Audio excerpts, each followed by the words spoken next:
Hey guys. Okay, so Sarah Boone had her hearing today. And what my intent to do was to go back and look at like I guess you call it the docket and all the motions that were filed. And I was going to do that. There were several different motions. But I'm just going to be real honest with you. I am still, even though I'm much better than I was, I don't know, a week and a half ago, I am still kind of feeling under the weather with this whatever I caught from, I call my darling little children of the corn. As you can hear, I sound kind of nasally and congested. And when I come home, I am worn out. I can always go back over them, or maybe you've already seen them. I know there's plenty of channels that cover this. But I think they're going to cover most all of these. And I figured, hey, why not? Let's just go to the hearing. And if there's something that maybe didn't get covered, I can always go back. So here we are. I'm going to go ahead. I think it doesn't.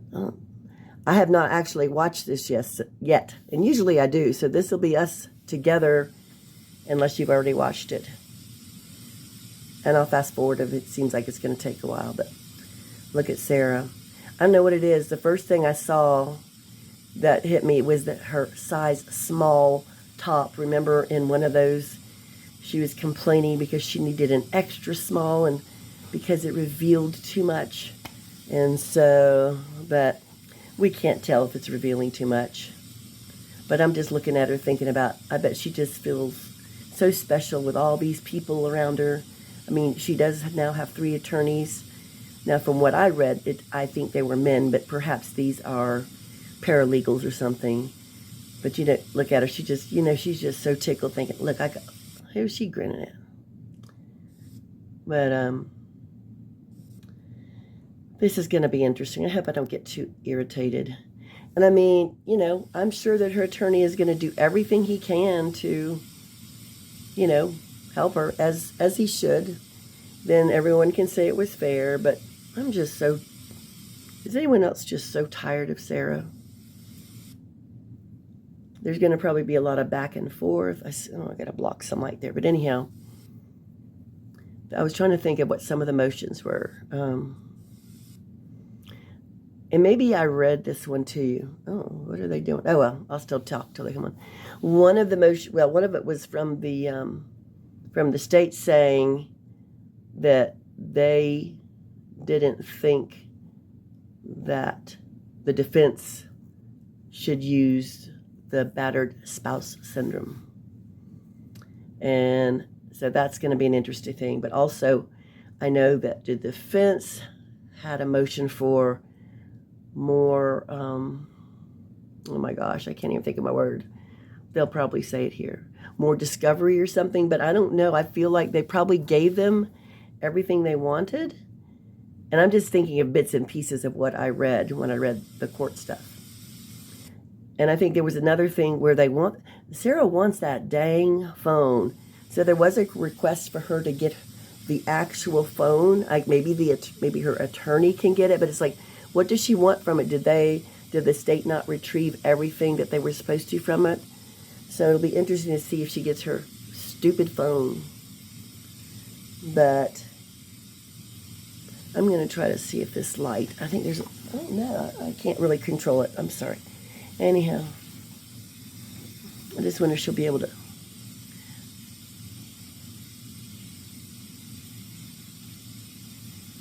Again, all I want to remember is the victim. And there's more than one victim. Of course, George is the primary one, but his family. And you got to think about her son, Lucas. I think he was about 9 at the time that this occurred. What? So he must be around 13 or maybe 14 by now, because we're almost coming on 5 years. What's going on? Okay, I guess it'll come back on. Okay, the judge has stepped up here. But I was just going to say, Sarah's son, Lucas, think about that. I mean, if he attends school, are kids going to well, I'm sure he does attend school. I'm just saying, like, our kid's going to give him a hard time, bully him. You know how people are. And I don't think she had a really good, she just didn't have much to do with her son from what I gathered. And also, there was a witness list of Sarah's. That was one of the other stuff on the docket, or whatever you want to call it, that they were actually going to call her husband, Brian, for the battered spouse thing. And if you listen to Brian's interrogation by the police, I have no idea how the hell he would help her with that. Now, I mean, number one, he says Sarah drank a lot. I guess, like with both of them, they both drank a lot. And he knew that there had been back and forth with Sarah, you know, cuts, black eyes, this and that. But the way he said it, it wasn't like he said it was necessarily Sarah's fault. I mean, there was a point where he said that when she was intoxicated, she could get kind of mean and she would kind of like punch him and all that kind of stuff. But remember, Brian Boone looked like he was a bigger man. If y'all recall, I looked up and they, like Sarah and George are only like, she's 5'3", he was 5'4", she's 130 pounds, he's 140 pounds. That doesn't mean he can't be strong or, you know, or scrappy, but I'm saying, you know, size-wise, they were kind of like the same. But Brian said, you know, he just didn't, he said it's something to the point with that he just kind of ignored it, where probably George wasn't able to hold back, which I don't know if that necessarily means she would be qualified for battered spouse, but based on what he said to him, I really have no idea how he would. I think he'd probably be an excellent witness for the state, but I don't know what they're thinking, if he has something. And not only that, and I do have a playlist. I've got to make sure I update it with my most recent things. But there's a letter in there that she had sent to her and Brian's divorce attorney about her alimony. She was mad because she didn't get his alimony. And I know also that we learned that Brian pretty much, her alimony paid for Sarah and George to live, that kind of stuff. So I think that would be pretty crazy. And I'll put down in the what am I trying to say, in the description, I'll put down the video of Brian Boone's interrogation by the police, which, you know, if y'all have heard it, fine. If not, it's worth taking a listen or just kind of flipping through the places you think that are interesting and see where you think he would be a good witness for the defense for Sarah, because I don't see it. But anyhow, that was some of my thoughts right now. We'll continue on and see what's the Sarah saga continues. Oh, but as far as victims, I'm thinking about George's family and George and Lucas and even Brian having to put up with all those shenanigans. And her always, she seemed like she was very codependent on him. She's a very codependent person. Very clingy and annoying as hell and not remorseful at all. And very entitled. Okay. I could go on and on.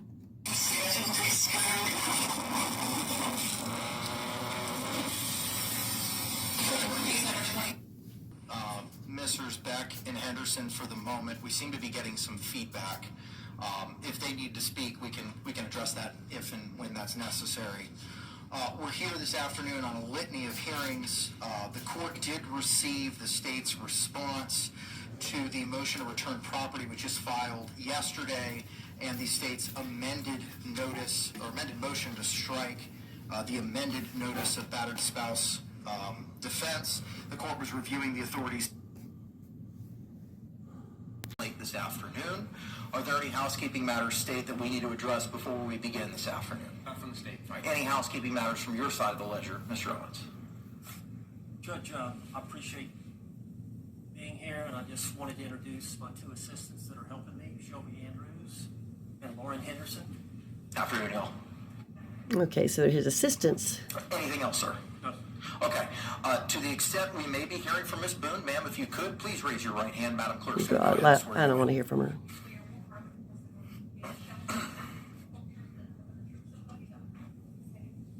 Okay.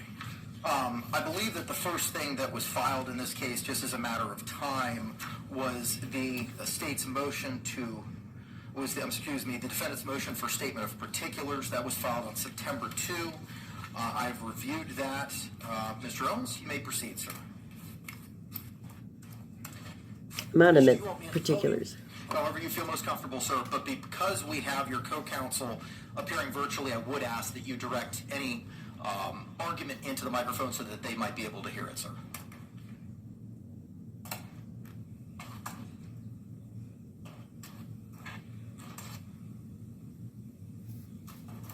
Judge, as you know, I filed on behalf of Sarah Boone this motion for statement of particulars, and in my motion, I quoted the language and the information that she was charged with, and the pertinent part charges Sarah Boone on the 23rd day of February of 2020 in said county, Orange County, violated statute 782.04 paragraph 2 by an act eminently dangerous to another and evincing a depraved mind regardless of human life did kill George Torres. Judge, that's about as bare bones of an information as you can file in a case. You know, anytime there is a weapon used, it's usually shot with a firearm that was used, that type of language. That is as bare bones. It doesn't even spell out all the essential language of the jury instruction, which I followed. To prove the crime of second-degree murder, the state must prove the following three elements beyond a reasonable doubt. 1, the victim is dead. 2, the death was caused by the criminal act of the defendant. Now, there is no language in the information that alleges what criminal act Sarah Boone committed that caused the death of the victim, Mr. Torres. This is a unique case, Judge. It does not involve a firearm, which I believe many of these cases do. I'm sure you're well aware, the state's well aware, the defense is well aware of the report, the videotapes in this case, and the overall general facts about the suitcase and Mr. Torres being in the suitcase asking to be let out by Ms. Boone. But the state, in their charging document, has failed to say exactly what it is that they believe is the criminal act that caused death by Sarah Boone. Some information that the defense could receive from them so that we could properly prepare a defense for Ms. Boone. And count 3, the unlawful killing of the victim was an act eminently dangerous to another and demonstrating a depraved mind without regard for human life. Goes on to define an act as a series of related actions arising from or performed pursuant to a single design or purpose. We have no information, no particulars in the information that explains a series of related actions arising from and performed pursuant to a single design or purpose. None of that language is in the information that would let us know what it is they're claiming that she did or series of acts that she committed that constituted the cause of the death of Mr. Torres. The definition goes on to explain that an act is eminently dangerous to another or demonstrating a depraved mind if it is an act or series of acts that 1, a person of ordinary judgment would know is reasonably certain to kill or do serious bodily injury to another. What is the act or series of acts that an ordinary person of ordinary judgment would know is reasonably certain to kill or do serious bodily injury? 2, is done with ill will, hatred, spite, or evil intent. What acts or actions by the defendant did they present, or will they intend on presenting in the trial, that would tend to indicate that she had ill will, hatred, spite, or evil intent towards Mr. Torres? And 3, is of such a nature that the act itself indicates an indifference to human life. Again, some explanation that give the defense, my understanding of the rule of criminal procedure, the defendant has a right to know the charges against them with specificity. Upon request, the state must provide specificity and clarification on the details of the alleged offense in order to minimize surprise at trial and ensure that the defendant's rights are protected. The rule requires that the information shall, in plain, concise, and definite written statement of the essential facts constituting the offense charged. In this case, based on the bare bones information that has been filed in this case, it fails to inform the defendant and the defense counsel of the particulars sufficiently to enable the defendant to prepare a defense. Thank you. Response. Have you seen the video she recorded? The state stands by its written response that was filed on September 5th of this year. In addition to that authority that is cited therein, the state would also cite State versus Pajon, P-A-J-O-N, 374 Southern 2nd, 1070, Florida 3rd DCA, 1979, and Sutherland versus State, 305 Southern 3rd, 776, Florida 1st DCA, 2020. Can I have the second citation again? 305 Southern 2nd. Southern 3rd, 776. And what all these authorities stand for, dating back to well before there were any discovery rules crafted in, I think, 1968, is the position that it's an extraordinary remedy to be given a statement of particulars in a case. The information in this case tracks the statute. That is what is required. There is nothing confusing about it. There aren't multiple allegations of second-degree murder on the same day, leaving her confused as to what we are talking about. There is no exposure to double jeopardy. There is no element of surprise. The state of Florida has provided discovery to the defendant in 2020. The state waived any opinion product argument that it had under Williams versus State in going ahead and providing the defendant exactly which exhibits we're going to enter in a trial, exactly which of the witnesses we've disclosed will be called at trial. And their motion does not set forth why it is specifically that they don't understand what she is accused of doing and how. In fact, opposing counsel cited the videotapes, the videos that were taken on her phone while the decedent was in the suitcase begging to be left out. And then what they didn't mention is what she said during these videotapes, which certainly would constitute the mens rea for second-degree murder. So it's our position that they have not stated why it is that a statement of particulars is necessary. It's an extraordinary remedy. They have all the discovery. Not only do they have all the discovery, they have the narrowed down list specifically as to what will be introduced, and they are clearly on notice of what constitutes the acts and the mens rea, because they have mentioned those videos that were taken on her phone. So it's our position that this is not one of those extraordinary cases that necessitates a statement of particulars. There are cases where, for example, somebody commits multiple acts of battery against a victim, perhaps an hour apart, 2 hours apart, and comes back, and it's unclear as to what the state is talking about. If counts 1, 2, and 3 all say battery on X day, there are informations and indictments that span years that don't get statements of particulars articulated to the defense. In this case, the date is specific as to February 23rd, 2020. The metadata on the 2 videos that were taken from her phone are both from the 11 p.m. hour of February 23rd, 2020. Given all the discovery in the case and the amount of narrowing down that we've already done, there is no need for a statement of particulars in this case. Thank you. Thank you. Any response?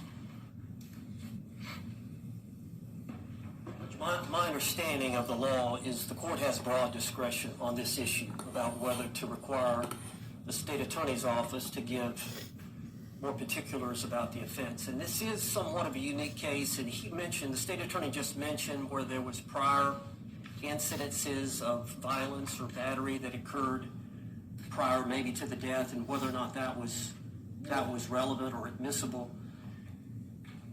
That's the case we have here. Judge, I'm sure you're aware that Mr. Torres suffered from some blunt force trauma that was unrelated to the death. The medical examiner who did the autopsy took photographs and described that there was blunt force trauma on Mr. Torres' body that did not cause the death, that was unrelated to the cause of death. And that information has not been detailed, whether or not it's relevant to his death, whether or not they're going to try to tie that in to Mr. Torres' death. And if not, if we're relying on the medical examiner's explanation of the cause of death, which was asphyxiation, suffocation, then there's a question about whether that information But is there anything that's missing under the statute? I understand your reliance on the jury instructions, but what's your response to Mr. J's position that it tracks the language of the statute wholly and completely, which it seems to? Well, I have the rule for motion of particulars in it. If that's the case, then in every case in the country, you just have to track the statute, and at no time a court would ever order a motion for statement of particulars. But the date's there, the time's there, where it happened is there, the underlying charge is there. I understand, and I explained that this is not a shooting where death would occur fairly quickly after multiple shots. That this was an unusual death, asphyxiation over a period slow of time, and painful. We don't even know whether it was the day before or the next day. There's questions about that. The injuries, the blunt force trauma that the medical examiner is claiming that they're there, I believe is going to testify they could have been there 24 to 36 hours before. We don't know when those prior injuries were. They're fairly fresh, but they can't state that they were close to the time of death. Again, they weren't related to the cause of death. So there are situations in the law, based on the unique set of facts, that a court feels compelled, I have the discretion and I feel like for the defense to properly prepare for this case due to this unique set of facts, that I think there are some details that you must give. There's blunt force trauma. We don't know exactly when it was. We know it was fairly recent. And the medical examiner says the cause of death is asphyxiation. He doesn't know whether it was environmental or not. He gives two explanations. So there's a real question about that. And, of course, we'd like to know what theory they're going under and whether or not they're intending to introduce evidence of this blunt force trauma that occurred sometime prior, and what exactly they're claiming that she did. That constitute, is it just the video, the 2-minute video that everybody's seen, or the suitcase video? Is it that? Because there was a lot that occurred prior to the video. There was a lot that occurred after the video that's not on the video.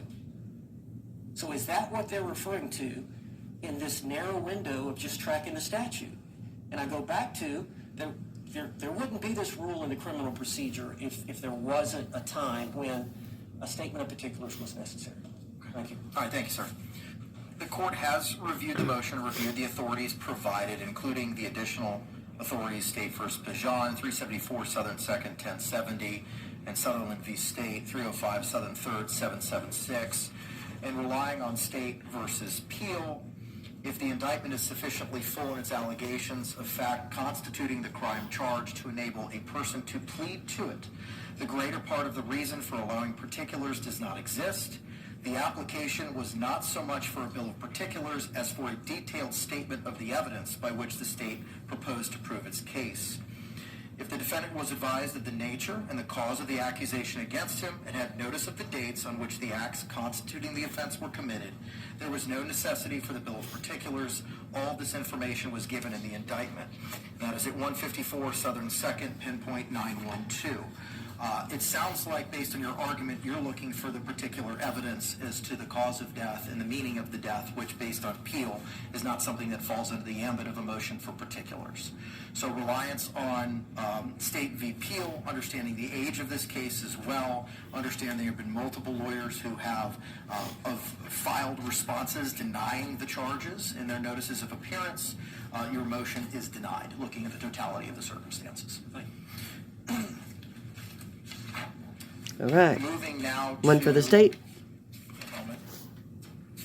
I think I meant particulars. I forget what I said, but anyhow. I think we could probably address these collectively. The defense's motion for additional discovery filed September 2, and the defense's second motion for additional discovery filed September 6th. Similar to the first motion, the court has reviewed all the authorities and those motions. Mr. Owens, you may proceed, sir. Can I approach the bench? Yes.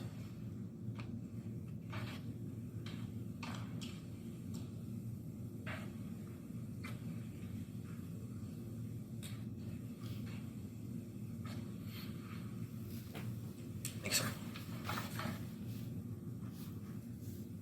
Judge, we're going to handle these both collectively, and I believe we should. The first motion for additional discovery was filed on September the 2nd at 8:30, and then the second motion for additional discovery was filed on September the 6th. The first motion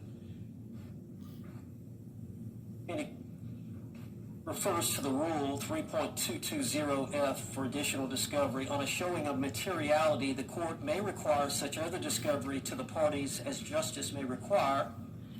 Specifically, the defense is requesting the Office of the State Attorney to provide a written policy of the Orange County Sheriff's Office relating to in-house interrogation procedures, in particular the policy in place at the time of the interrogation of the defendant at the Orange County Sheriff's Office, which was back in February of 2020.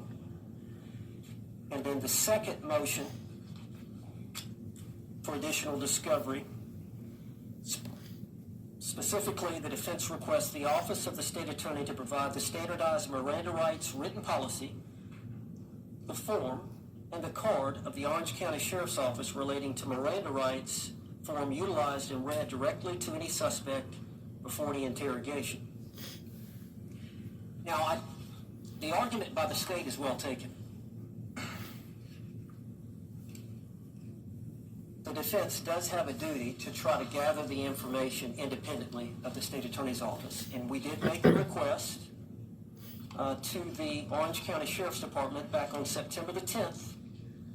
And the request was for the written policies and procedures of the Orange County Sheriff's Office relating to the in-house interrogation procedures, in particular the policies and procedures in place in February of 2020. And the written policies number 2 and procedures of the Orange County Sheriff's regarding Miranda rights, written policy, the form, and the card relating to Miranda rights utilized and read directly to the suspect before any interrogation in effect in February 2020. So as you know, Judge, I don't know if you've actually watched the 2-hour interrogation, but the day after this event,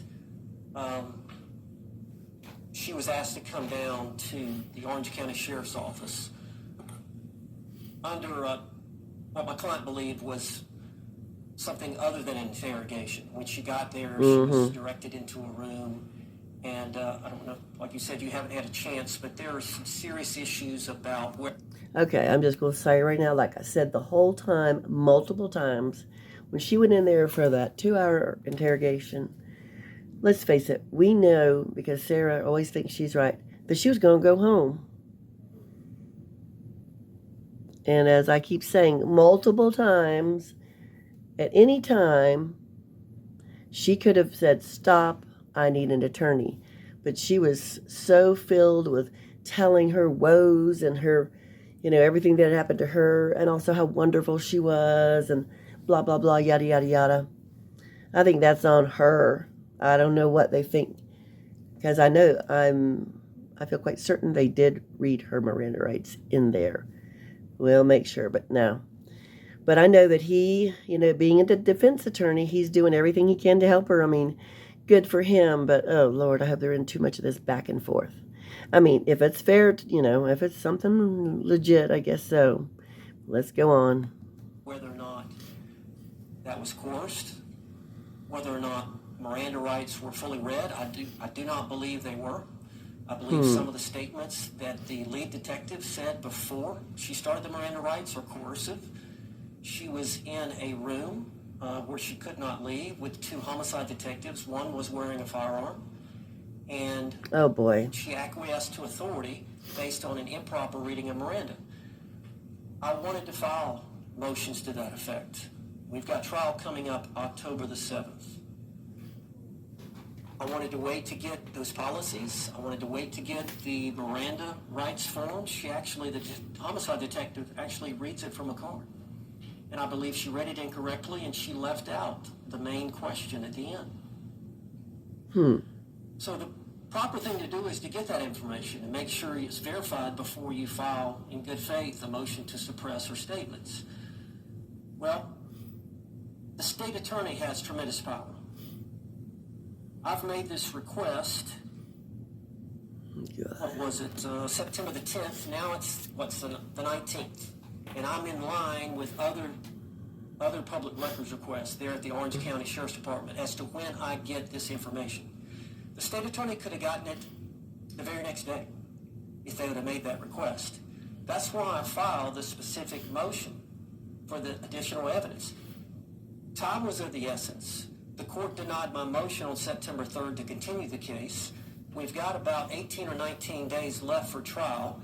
I'm still waiting. I've still got to receive that information. I've got to file the motion. I've got to set it for a hearing. I've got to subpoena the 2 detectives, the 2 homicide detectives. We've got to have a hearing with 18, 19 days left. I'm still waiting on this information from the sheriff. I've made a good faith attempt. Time is ticking. The state could get that information to me tomorrow. Thank you. Response.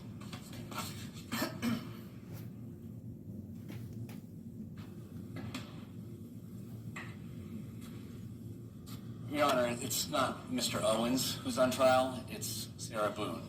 Sarah Thank you. Boone was interviewed by the Orange County Sheriff's Office on February 24th and 25th of 2020.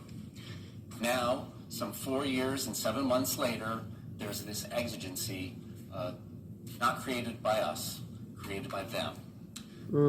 It's the defendant who has not done this for 4 years and 7 months. Now, turning to the merits of this, they are asking for discovery from a third party. Any discovery request, whether it is of the state or of a third party, has to involve allegations that this information is reasonably calculated to lead to admissible evidence or be pertinent to some analysis in this case. They have not stated why in their motion, and the arguments in court today do not state why it's pertinent either. The case law does not say statements are inadmissible or only used for impeachment if the law enforcement officer violates policy.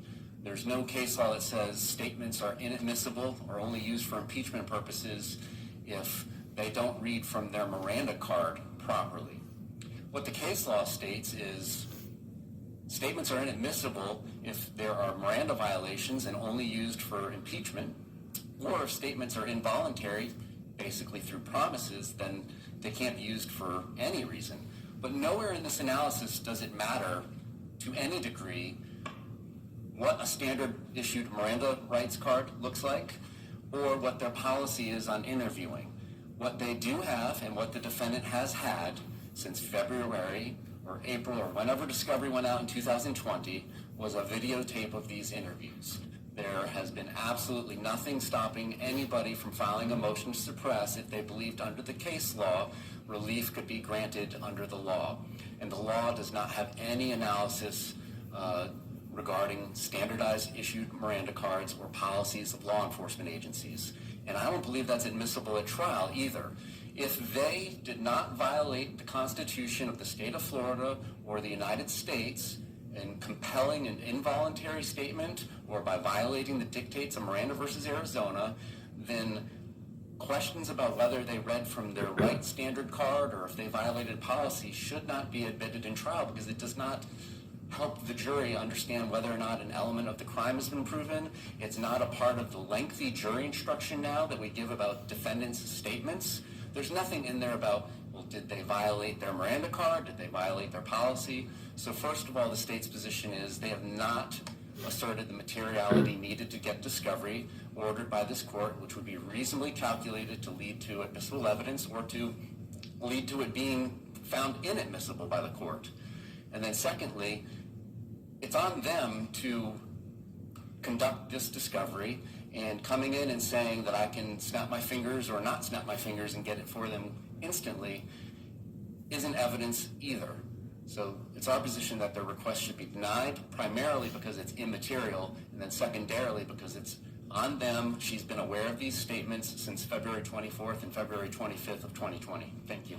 Thank you. Response to the materiality, please. Judge, I believe the prosecutor is wrong. One of the jury instructions, standard jury instruction in criminal cases, said that essentially a statement has been placed before you that's made by the defendant. And I don't have the language here, but it should be weighed with great care and caution to make sure it was freely and voluntarily made. These are some, but not all, of the circumstances that you should consider in deciding whether or not the statement that was made by the defendant was freely and voluntarily made. If you decide that it was not freely and voluntarily made, that evidence should not be considered by you in this cause. So even if we filed the motion, we got the information, the additional discovery that we need in good faith for me to file it, if we received the information, I typed up the motion, we had a hearing, the two detectives testified, and the court ruled that the statements were not suppressible, I could still bring those facts into the trial of how the mistakes that were made by this lead detective in the coercive statements that she made, as well as not giving the full Miranda rights form and getting a full consent from my client, that goes into evidence for the jury to decide whether or not to consider the statement at all. Thank you. So where's the violation of the Constitution? Assuming you're correct, and assuming that the Miranda card, something was missing, what's the issue? It's coercive. The statements that the lead detective, the female detective, makes, there's 2 or 3 statements she makes. They have to understand, I'm in a vacuum here, because I haven't watched the video. I'm not asking you to play it. I probably should have. But I need a little bit more context as to these statements, because I have, unfortunately, no frame of reference. But she says that, number one, the date of this event, they seized her phone at the scene. She was told that they were going to bring her phone back to her, back at her apartment, the very next afternoon.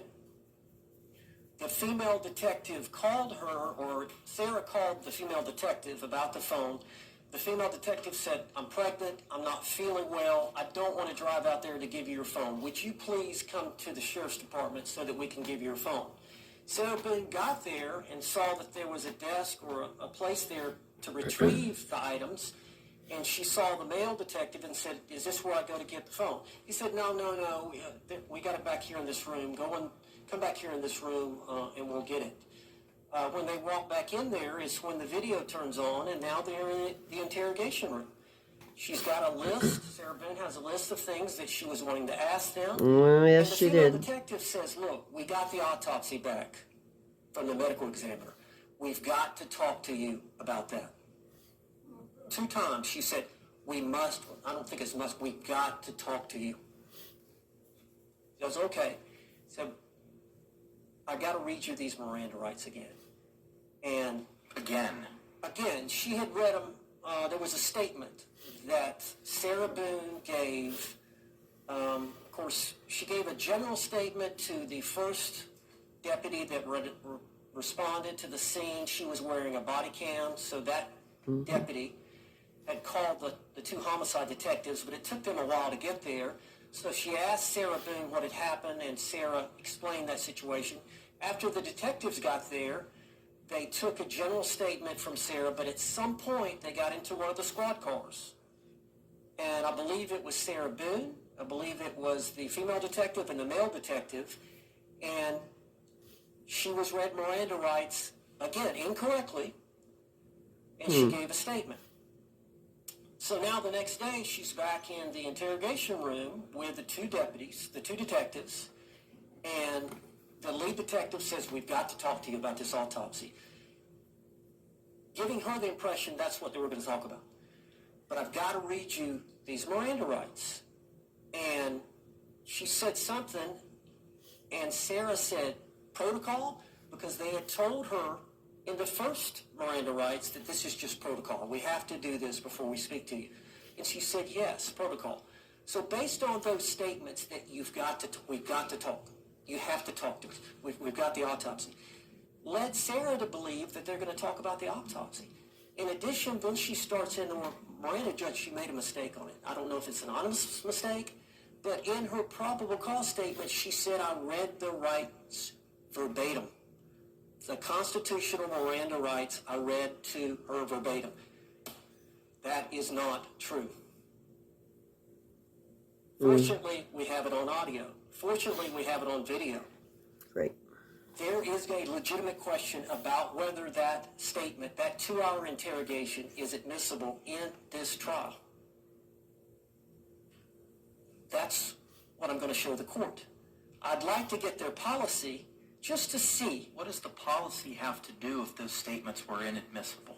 What does the policy have anything to do with that analysis? To see if they... Because if you're saying you have a deposition, I'm assuming it's a deposition of a female detective, said I read it verbatim, and you're telling... That's the problem in the probable cause statement. Okay, that it was read verbatim. Okay, excuse me. Formulated the arrest report. It was a supplemental report or either the actual probable cause report. And the representation in there is it was read verbatim. That's correct. Now, you've reviewed that interrogation. It's your position that it was not read verbatim. What does the policy have anything to do with that issue? I think that's a simple constitutional issue, right? Yes. And if there's a case law that buttresses that position, and that de facto is a violation of the Constitution, ergo that confession or statements are not admissible because of the violation of the Constitution. What does the policy or the Miranda card have anything to do with anything if you have the video and the audio? Well, the Miranda card is going to show that she actually omitted the last question. Okay? So the Miranda card is there for a reason. I don't know if they have them in the interrogation room or every deputy or homicide detective is issued that card, but it's a small card. But I believe it's going to say on there that you've got to get the waiver. There's 2 questions at the end, which is, did you understand the rights that I've just read to you? And the next question, understanding these rights, do you agree to speak with us now? That question was not read. It was omitted. I don't know why. She's sitting there reading it, and... Does the fact that question was not read impact constitutionally under case law the admissibility of those statements? I believe so, along Doesn't with answer the my other question. two Respectfully, that doesn't answer my question. Ooh, Judge, good. I understand what your belief is, but where's the case law that you can provide to the court? I'm not ready for that, Judge. Okay. I'm going to file a motion to suppress, and I'll supply you with the case law, but I'm not ready for that. But the reason I wanted the policy, getting back to your first question, is because I'm sure the policy is going to say you don't make any pre-Miranda statements like, we've got to talk. We've got to talk about this autopsy. Those type statements are improper. That they're used to coerce somebody to talk. And I understand the detective. They had these videos, the 2-minute video and the short second video, and they had found it on her phone. So the homicide detective was chewing at the bit to get her to talk. So she was trying to induce or influence her to speak to them and to not exercise a fundamental right, not to speak to them without a lawyer being present. So she made those 2 statements preliminarily that I believe the policy is going to say you don't do. Okay. Mr. J, anything else, sir? Just, the Orange County Sheriff's Office doesn't set the policy for what is admissible evidence in the court. The United States Supreme Court does, the Florida Supreme Court does, the 6 DCA courts do, and then ultimately, following their guidance, You will decide whether or not a statement is admissible in the state's case in chief or if it's only available for impeachment. But whether or not, let's say hypothetically, she read the Miranda card 100% accurately, she followed policy 100% accurately, the state of Florida can't come in and say, Judge, I know they violated U.S. Supreme Court case law, but they followed the sheriff's office's policy, so these statements are clearly admissible. And the contrast is exactly the same. Whether or not they followed policy or read the Miranda card accurately has nothing to do with the analysis as to whether these statements are going to be admissible or only admissible for impeachment. And I don't believe that under the case law, they can come in, if those statements are admissible, and argue to the jury, they violated policy. They didn't review, they didn't read everything on their card. They violated. How does that help the jury decide whether or not the statement's voluntary? It doesn't matter what the policy is. It doesn't matter what the card is. What matters is whether or not they say the words that are required by the United States Supreme Court or the Florida Supreme Court or the 6 DCAs. That's what matters. That is what determines the bar for the admissibility in the case in chief or an impeachment. Okay, thank you. All right, thank you both for your arguments and your positions. In reviewing the authority provided by the state, which the defense has conceded is taken is what it is. I think State versus Wright is the guiding light for the court here. 803 Southern 2nd 379. In reviewing that analysis, the defense has put forth an effort to do so. It's not up to the state to prove up anything for the defense. At this point in time, both motions for additional discovery are denied in accordance with State v. Wright. Denied. Moving now to the defense's motion to appoint forensic psychologist filed September 2, and defense's motion to appoint crime scene reconstructionist and death investigator filed September 2. I did receive JACS's response in that my judicial assistant confirmed that they are not asking to participate in this hearing. And we did confirm that earlier this week. Similar to the other motions that we've heard today, I have reviewed them. Mr. Owens, you may proceed with anything else, sir. Judge, I have filed the amended motion for declaration of indigency and payment of due process cost. I did see that, sir. And then there are 3 motions. I don't know if you got the third one.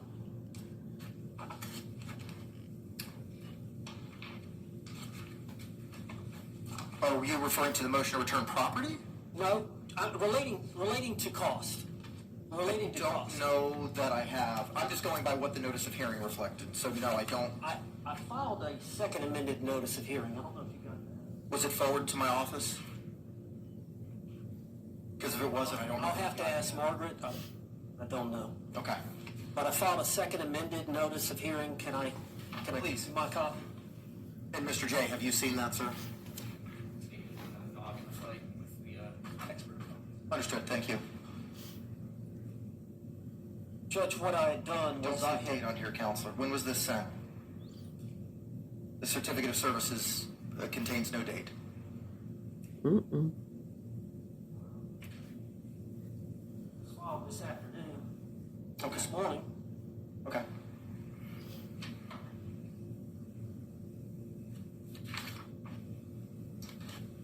All right, what is the other motion related to cost, sir? Well, there's one for the appointment of the forensic psychologist, Dr. Julie Harper, and it's non-pro-tunc. I'd like it to be retroactive to when I actually had to hire them. As you know, I came on the case late, August the 30th. That's correct. And then I asked Dr. Harper to go down and see Sarah Boone. Dr. Harper lives in Okaloosa County, and she came down to Orange County, I believe, the Thursday after we had the hearing on September the 3rd. I believe that's when the court denied my motion to continue. And so, as you know, we had to file the notice of intent to rely on battered spouse syndrome within 30 days prior to trial, which would have been that Saturday. I believe. So she went down, Dr. Harper went down and saw Sarah again. As you know, Dr. Harper had seen her several times early on in the case, back in 2020, maybe 2021. And so she had the most knowledge of, I believe, any of the experts that have evaluated Sarah Boone over the course of these 4.5 years. She was the one expert that had seen her the most. I asked her to go down again in the hopes that the court would appoint her, and she agreed. That was, I think, on a Thursday. She called me that morning, Friday morning, and said, yes, I do believe that she suffered from battered spouse syndrome at the time of this offense. Based on that, I filed the motion. But so she jumped ahead and did some work prematurely before she'd been appointed. So I'm asking for those costs for her to do the earlier work, that be considered. As well as Dr. Berkland. Dr. Michael Berkland is a crime scene reconstructionist and death investigator, and I'm asking for the court to consider paying for his fees as well as his transportation costs, as I have for Dr. Harper, again, to be retroactively to the time I asked him to begin work on the case. And then the last... When was that, you're asking Nunc Pro Tunc to win on that? Also to the August 30th date of your appearance? If possible. If possible, yes. That's when I officially got on the case. Okay.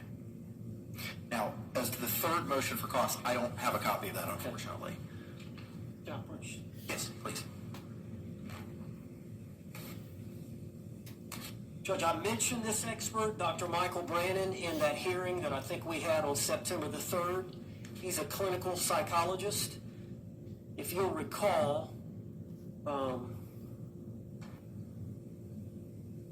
I'd mentioned him. He had served as an expert in the Marsha Thompson Palm Beach County case. I recall. And so, as you know, he serves a different role as a clinical psychologist. Dr. Harper is serving as a forensic psychologist. And do you know what JACS's opinion with regard to the motion to appoint clinical psychologist? Because the email that you attach as Exhibit A to that appears to be Mr. Lake's email regarding the other two motions regarding Dr. Harper and Dr. Berkland, and it doesn't address Dr. Brannon, and notably JACS isn't here. I don't have an answer for that. Maybe we could table this. I think the state has, I'm assuming, no dog in this fight, similarly as they had with the other two. The only request in this area that the state is going to make of the court is under its discretion under 3220 order these experts to produce written reports. We are on the eve of trial. I do not need one from Dr. Julie Harper. Her deposition is set October 1st. These two other people, I have absolutely no idea what they are going to say, and we would, I'll file a written motion and a proposed order and send it to opposing counsel. That's what the state's request is going to be on the other two experts. Yeah, I don't know if I'm going to have an objection to a written report or not. I may, but I'd like to see what the motion says before I make a decision. But yes, Judge, we have scheduled Dr. Julie Harper's deposition at her office in Okaloosa County on Tuesday, October the 1st at 10:30 a.m. Eastern Standard Time.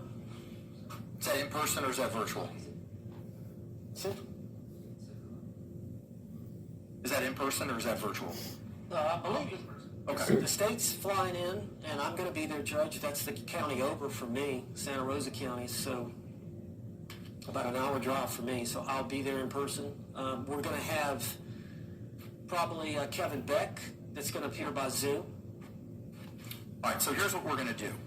JSCS has provided their response, and their response was not appended to the motions that were filed because that was prior to the amended motion seeking indigence costs that you filed, Counselor, on behalf of Ms. Boone.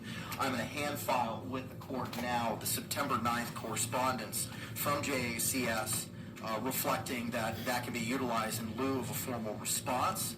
I'm going to grant your motion to appoint a forensic psychologist dated September 2, 2024, non-protunct those costs to August 30, 2024. And with regard to the other motion, the motion to appoint crime scene reconstructionist and death investigator, I will also grant that and appoint Dr. Michael Berglund, non-protunct, to August 30, 2024.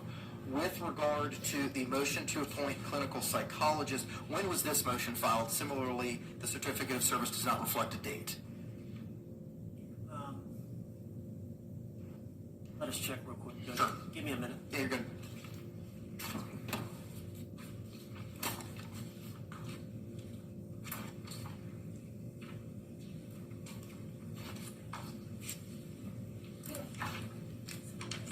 Excuse me.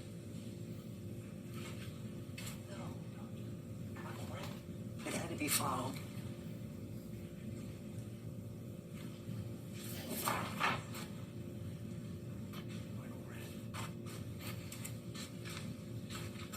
While you're waiting on that, I do see on your second amended notice of hearing, you also requested the amended motion for declaration of indigency and payments of due process costs also be heard. When was that motion filed as well, Mr. Owens?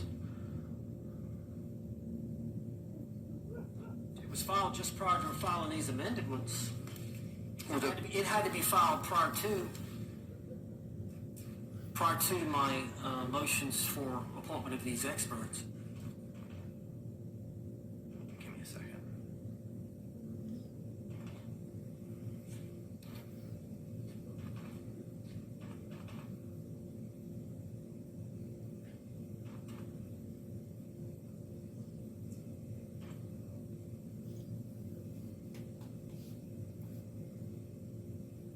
Okay, so the motion to appoint the clinical psychologist regarding Dr. Brandon, was filed yesterday. The amended motions regarding Dr. Berkland, an amended motion regarding Dr. Harper were filed yesterday, as was the amended motion for declaration of indigency and payment of due process costs. That motion has not yet been granted. It is going to be. So the amended motion for declaration of indigency and payment of due process costs is granted. The amended motions regarding Dr. Berglund and Dr. Harper are also granted, non pro tunc to August 30. With regard to the motion to appoint clinical psychologist filed 9/18, I'm going to ask Ms. Barrios, my judicial assistant, to forward that directly to Mr. Lake. And I know that she's watching this virtually. If she's able to do that now, I would greatly appreciate it, and see if we can get his response to that this afternoon, and maybe we'll be able to address that. It may be a similar vein as to the prior response that JACS had provided. Moving now to the motion for return of property, or in the alternative, motion for independent exam by the defense, filed September 18th. Similarly, with everything else, I've reviewed that and the authority, and I have reviewed the state's response to defendant's motion for return of property, or in the alternative, motion for independent exam by the defense. Mr. Owens, you may proceed, sir.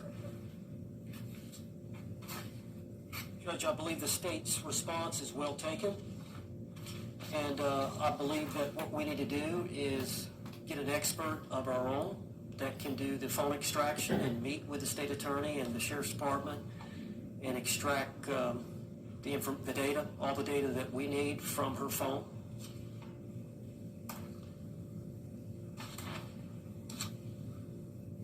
So we would submit that the property should not be, based on the authority the state attorney has cited, the property should not be returned to the defendant since trial is still pending.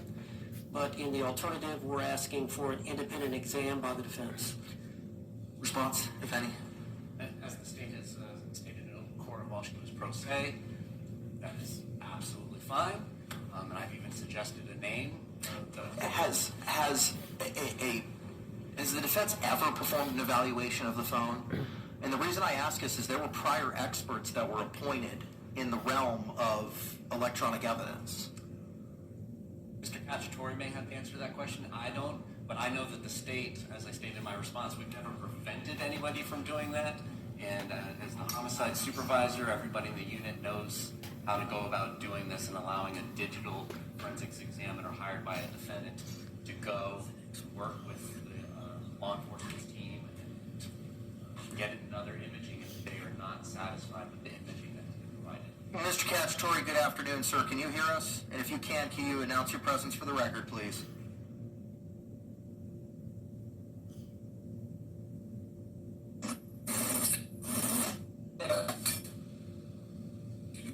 There has not previously been a forensic exam of that phone by a previous defense counsel. Okay. All right. Thank you very much, sir. There was a John Sawicki that was appointed back in, or not appointed, authorized back in 2020 as to electronic evidence. So I'm going to deny the motion for return of property based on the citations contained in the state's response. And I'll leave it up to you, Mr. Owens, to do what you need to do in order to have that review. All right, I'm gonna do my best. We got about 18 days. I'll cite to the parties for their own benefit. There were motions, specifically defendant's motion to appoint an electronic evidence expert and order the Justice Administrative Commission to pay costs. It was filed back on May 5, 2020. An amended motion was filed the next day, May 6th. Both of those cite to or refer to John Sawicki, S-A-W-I-C-K-I, electronic evidence expert. And there was a order entered back on August 3, 2020, appointing Mr. Sawicki as a forensic specialist. I have no idea if that order is still viable, but I'm just providing what the court file reflects in that regard. Lastly, that takes us to the notice of intent to rely on the defense of battered spouse syndrome. The original notice was filed September 6th. The state's original motion to strike was filed September 9. Just to interrupt, I also have this defendant's motion for enlargement of time to address as well. Yeah, I have that on my list, sir. Okay. Thank you. Thereafter, on the 15th, an amended notice of intent to rely on the defense of battered spouse syndrome was filed. On September 13th, the defense's response to the state's motion to strike defendant's notice of intent to rely on the defense of battered spouse syndrome was filed. And then I think it was this afternoon. Earlier today, the state's motion to strike defendant's amended notice of intent to rely on the defense of battered spouse syndrome was filed. The court has reviewed those and all of the citations contained therein. Mr. Owens, you may proceed, sir. Judge, I wanted to start my argument, and then Mr. Henderson, who is on the screen, is going to respond to the state's pleading that they filed this afternoon. Mr. J, you have any problem with that? I know there's a rule in the circuit about one witness for one attorney. I don't know what the administrative rule says about arguments. Discretion of the court. Okay. He's arguing that one motion that they filed this afternoon. That I've been working on these. He was working on that motion, so it's a separate motion. The motion to strike. The last motion whatever motion they filed today, Mr. Henderson, Tony Henderson here in the screen wants to respond to that. I'm going to respond to the ones that were filed prior to today. All right. I'll allow it. All right. Go ahead, sir.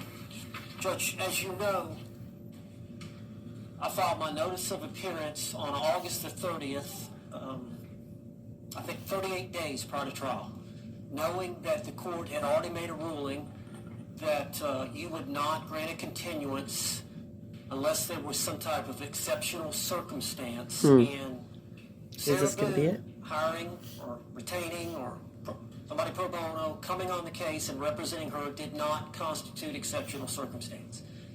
And so, as you know, we had the hearing after I had filed the notice on August 30th. We had the hearing on September 3rd on my motion to continue. The court denied it.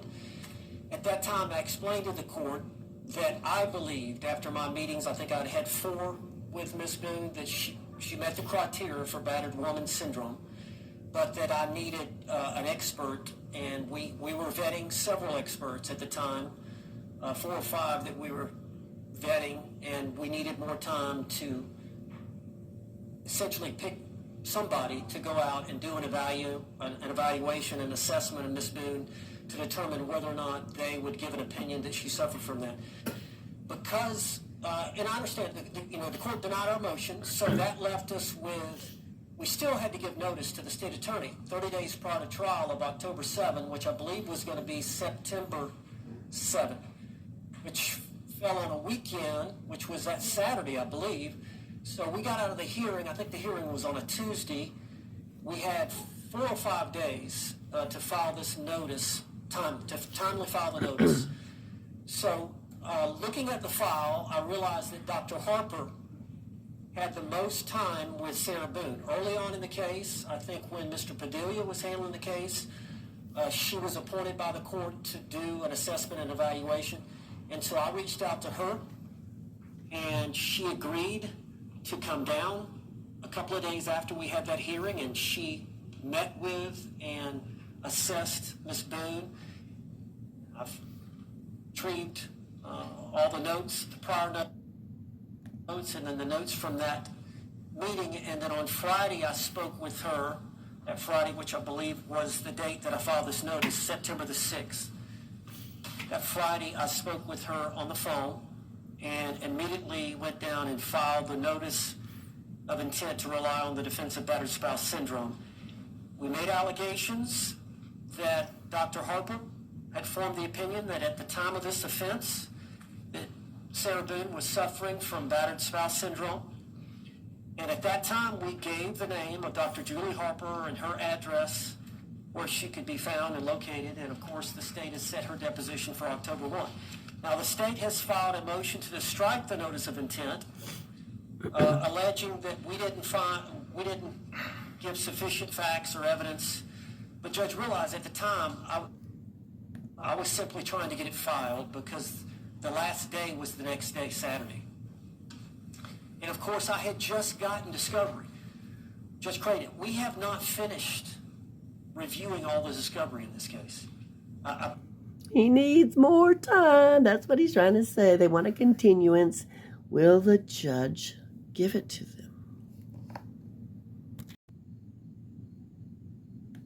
All practice down to try to do it. I've gotten my staff, and we're trying diligently to go through all the discovery.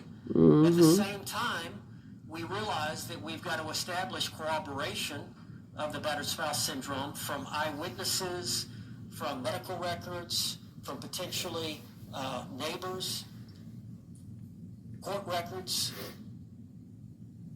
her phone and the information on her phone. So we're diligently trying, number one, to review all the discovery, which still has not been done. Mm-hmm. At the same time, trying to locate additional evidence that we could utilize in helping to establish the battered spouse syndrome.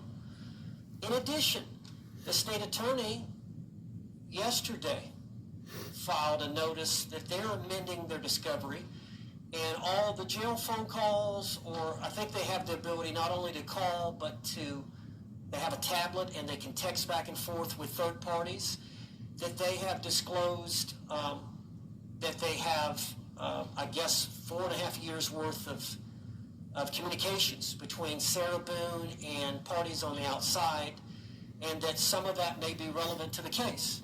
Should be interesting. And we were advised that when I got in town that I was to bring a CD, and I did this morning. I went to the state attorney's office and spoke with the secretary and explained to her that CD, I'll wait. And I was willing to wait in the lobby to get this additional discovery when we have 19 days for trial. She told me that there was quite a bit of it, that she would try to get it to me after the hearing, or by the time of the hearing. I said, okay. I left the CD. I told her she had my number. She could text me. I was staying at the Hilton across the street from the courthouse. As soon as she had it, I wanted it as soon as possible. A short time later, they have started, I guess, going through that material, and now they're sending discovery through email. I assume instead of the CD, they're going to do it that way. But we are receiving it. But it's just the volume of discovery that we have to begin with, we haven't gone through. The evidence we're trying to gather to corroborate our defense, and then additional discovery that we were noticed about yesterday. I didn't have time. I knew this had to be filed. I had one more day. As soon as Dr. Harper told me on that Friday, I knew I had until Saturday. I filed it. The state knew. They've had it 4.5 years. They prosecuted the victim in this case, George Torres, at least 3 times. I think there's more like 4 or 5 times. But they opened up a file. They prosecuted him here in this county for battery in violating the conditions of bond relating to staying away from Sarah Boone. But battery on Sarah Boone. They, if anybody, was well aware that there was a potential problem with the habitual nature in which Mr. Torres beat on my client. In addition, my client expressed in the interrogation, which I know the court hasn't seen, please look at the videotape. Please look at my phone. Please look at the videotapes. Please look at the photographs. I need my phone to show you. He comes at me. It was ignored. They've had all this evidence. They had to be on notice that this was a potential issue. And the reason being is... I'm sure I'm just being prejudiced or biased, but he sounds like he's whining a bit. He knew that he wasn't going to have a lot of time, but it sounds like what he's trying to do is get a continuance. Maybe the judge will do it. Give him a itty bit more time to avoid, I don't know, to avoid possible appellate issues. But he's kind of going on and on. He might be the right one for Sarah. And I might just be being overly harsh. But it's like, well, Love King is going, the prosecution knew. Well, of course they knew. They've had it for 4+ years. Is it not fair because you just got here? That's just me complaining, of course. But we will listen further. All the lawyers that have been through this have appointed different forensic psychologists to assess her.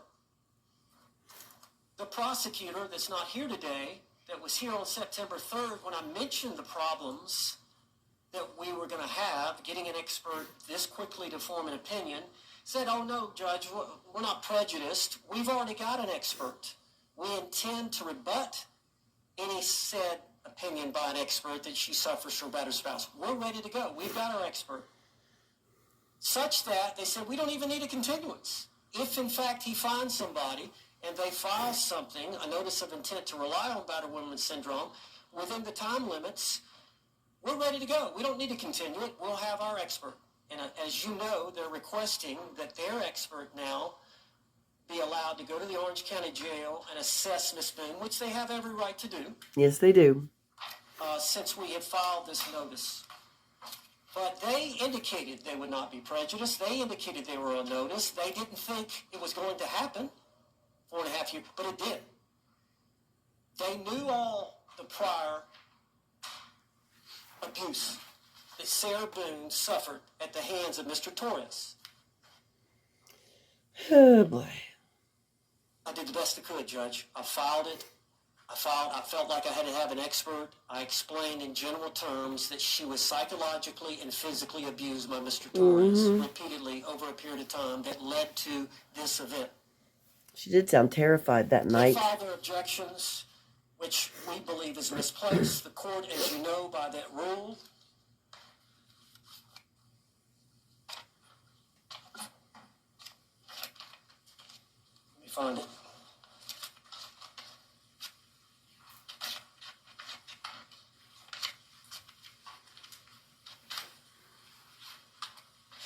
It's apparent not only that the state was on notice, that we were going to rely on it, it was prepared to respond and was not prejudiced in any way. The notice of intent to rely on the defense of battered spouse syndrome comports with the requirements outlined in 3.201, given the current circumstances of the case. And as you know from that rule, it says the notice shall contain a statement of particulars showing the nature of the defense the defendant expects to prove, and the names and addresses of the witnesses by whom the defendant expects to show battered spouse syndrome, insofar as possible. Insofar as possible. I did the best I could, Judge. In addition, as soon as we started going through discovery and gathering information about the prior events, the prior arrest of Mr. Torres, the prior prosecutions of Mr. Torres, we immediately amended the notice on September the 15th of intent to rely on the defense of battered spouse. And again, listed as many witnesses as we could based on the good faith belief that we had that corroborated either by witness testimony or physical evidence, photographs, videotapes, medical record, whatever we could find that would corroborate our defense. In addition, we've listed the ex-husband, Brian Boone, and the last paragraph. That's crazy. Paragraph 14 says the defendant's investigation of evidence to support the defense of battered women syndrome is ongoing. The defense anticipates additional witnesses, photographs, videotape, medical records, court records, and other evidence gathered from the defendant's phone will be forthcoming. This evidence will be disclosed as it is discovered. Mm-hmm. Thank you. Response, sir.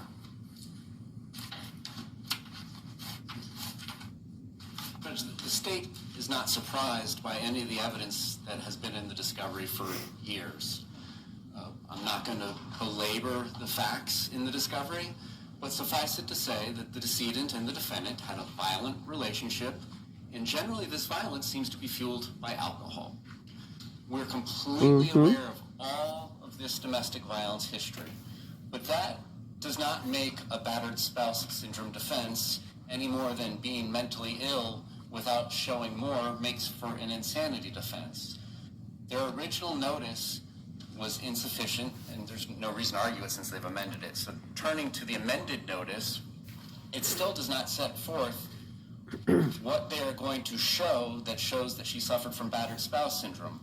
Was the decedent isolating her from her family and friends? Was he telling her that if she ever leaves him, he'll kill her? We have these instances of violence between the two of them, and when we get referred to the ex-husband, Brian Boone's deposition and statement, what he reports is that Sarah Boone would attack him, There you go. him, punch him, Yep. and that she was a habitual alcoholic. Mm-hmm. And he would have to lay hands on her to restrain her. So we are going to potentially dive into all of this information in trial, but there are still the rules of evidence.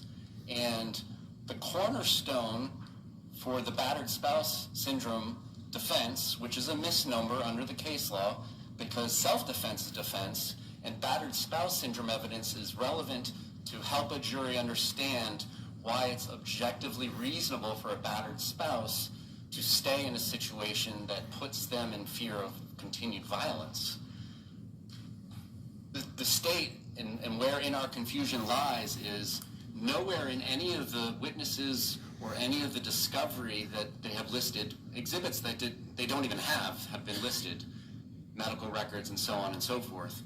Nowhere does it set forth this cornerstone that is absolutely necessary before we get into any of this battered spouse syndrome evidence, before we get into any potential reputation for violence evidence of the victim, before we get into any potential specific acts of violence by the victim, before we get into the rebuttal evidence that is going to be offered against her for her violent nature and her drinking. The cornerstone is self-defense. Her statement to the police is not one of self-defense. It is one of accident. She repeatedly says there was no violence that day. Uh-huh. So that is where That's right. the state's position is that their notice is deficient. It only sets forth that there has been violence between the two of them, and it's apparently exclusively alcohol-related. But it doesn't go on to say this violence has caused her to suffer from the syndrome, and here's why. She was afraid to go meet with her family. She was afraid to leave. She was any of the things that make up what is actually battered spouse syndrome.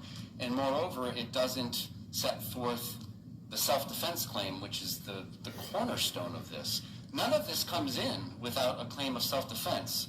And so that's in part why we filed our motion in limine with that response, is the court can and should not allow any mention of battered spouse syndrome come in until self-defense has been established at trial. And as far as I can tell, the only person that can set forth a self-defense claim, since it was just her and the decedent in the apartment that night, is her.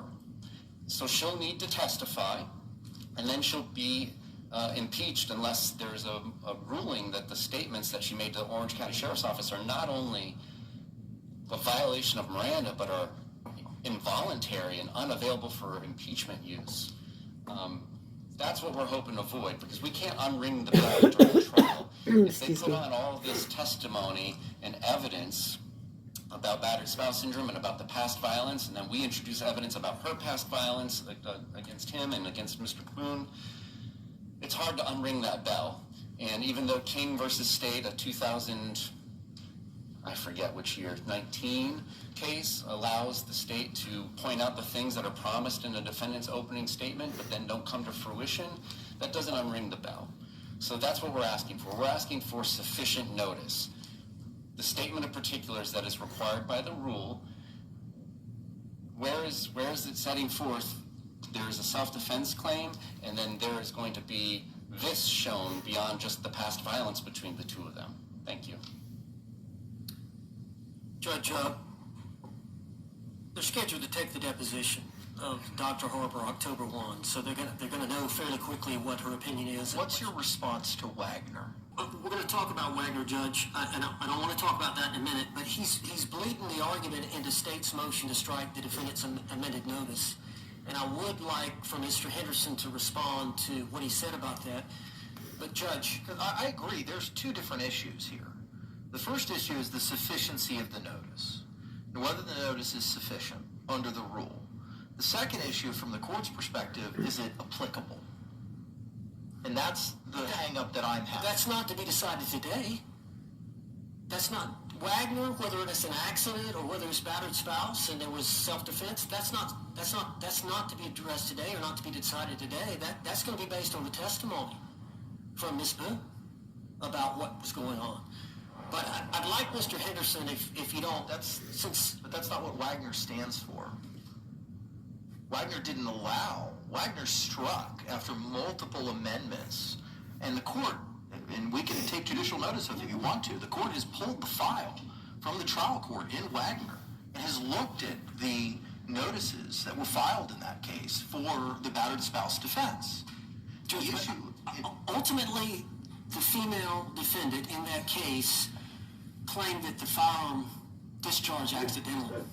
Correct. And the court ruled, hey, you can't have it both ways. It can't be an accident and at the same time be intentional that you committed as self-defense because you're a battered spouse. Right.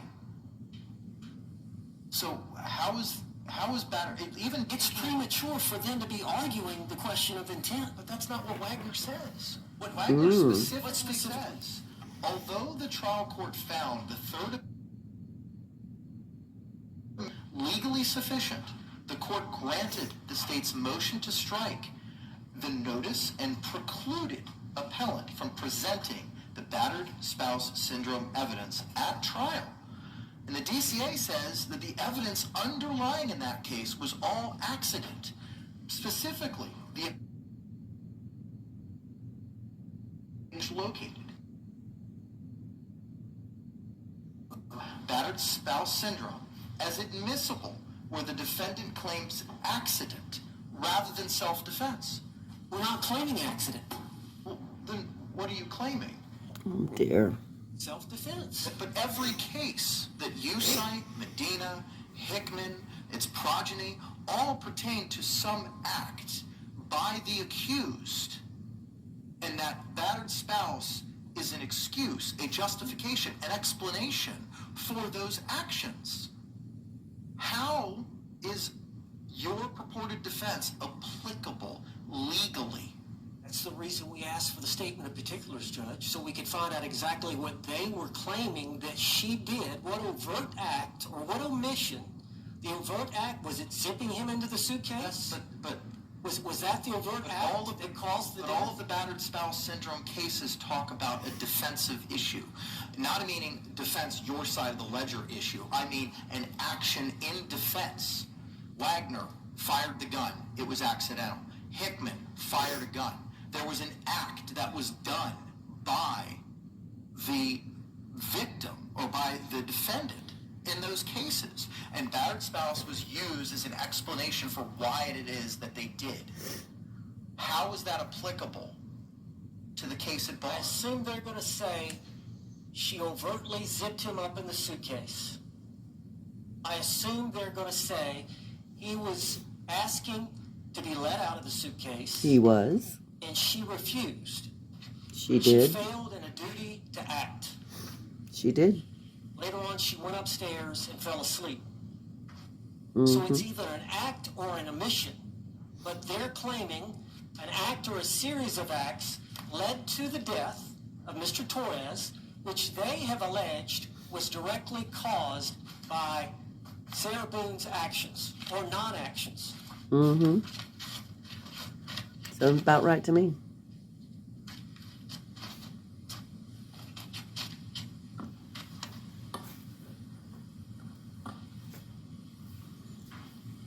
This is kind of interesting.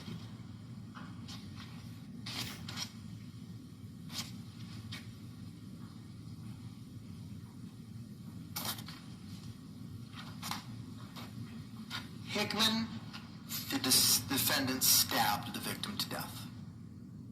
And the justification was battered spouse. In Terry, which you provided to the court, Terry v. State, 467 Southern 2nd 761, it was firearm. What's the Mechanism? What is it? They're the only ones that can answer that, Judge. That's why we asked for the statement I don't of understand particulars. that circular logic. And the reason I don't is because it's your defense. Okay. I'm assuming that they're claiming that she zipped him up in the suitcase against his will, would not let him out of the suitcase, and therefore he suffocated. So the act of zipping him up and then the non-action of not letting him out when he asked to be let out constituted the offense of second-degree murder. That's the only explanation that we can come up with based on the report, based on the evidence we have. But Judge, you remember Marsha Thompson, the Palm Beach County case? But there was a firearm. There was a firearm. She discharged a firearm. Remember Dr. Braden said, on the issue of imminent threat, it is in the mind of the battered spouse woman. Right there's the words. Imminent threat. That's correct. There was a threat. Now, I don't know all the cases. I don't know the facts and circumstances of that West Palm Beach case. I don't. I know snippets that you provided to me, but I haven't read any opinions on it. I don't know where it is on the DCA or appellate perspective, and trial court findings are not binding on another trial court. I mean, the case law is very, very clear on that. Judge, the state doesn't know what happened the 2 minutes prior, or the minutes leading up to, the time leading up to the 2-minute video. It The was a state doesn't know good what day. happened after the 2-minute video. Only Sarah Boone can testify to that. That's It for was her to a testify good day. Florida, the appellate has not cited, nor is our research located, any Florida case holding that evidence of battered spouse syndrome is admissible where the defendant claims accident rather than self-defense. Who claims accident? Are you claiming self-defense? Yes. Oh, Well, that's the first time that I've heard that. Judge, I just mentioned it a while ago. The word self-defense never came out of your mouth. no, it didn't. Judge, Words that you believe that the state's position is, what you believe that they're going to try to establish, that we don't know what happened before and after that video. The words self-defense have never been uttered this afternoon. Judge, for the record, we're claiming self-defense. We're utilizing the battered spouse syndrome in conjunction with that defense. Okay. Right. Not accident, as they want to allege. Okay. Does your compatriot want to provide response further? Okay. Mr. Henderson, good afternoon, sir. Can you hear us? If you can hear me, sir, you need to unmute yourself. Oh boy. I can, but I have some concerns because I'm Ooh. getting reverb from you.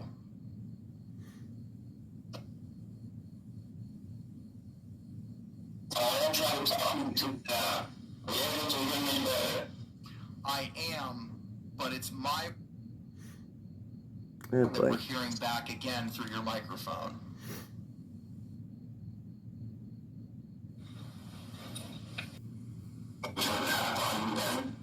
Oh boy, that sounds terrible. All right, this may work.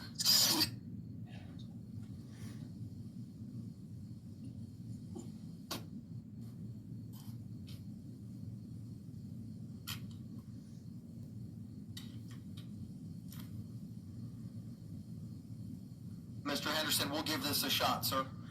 You can go ahead. Yes, sir. Can you hear me now? I can, sir. Is that better? Yes, sir, it is. Yes. Yes, Judge, I'd like to respond. But first, where I want to start is here. But just the self-defense justified the use of deadly force, justified the use of non-deadly force. Those are defenses that do not require a notice at all. The defendant doesn't have to come in before trial and say that I am relying on self-defense. The standard is it's in the standard jury instructions, and before you can give that jury instruction, you have to have, and the cases are pretty clear, an indication or evidence, it's just a scintilla of evidence, is what cases say, to get the instruction.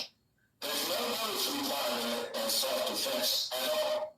Now, battered wife syndrome is not a defense in and of itself. There's no such thing as a defense there.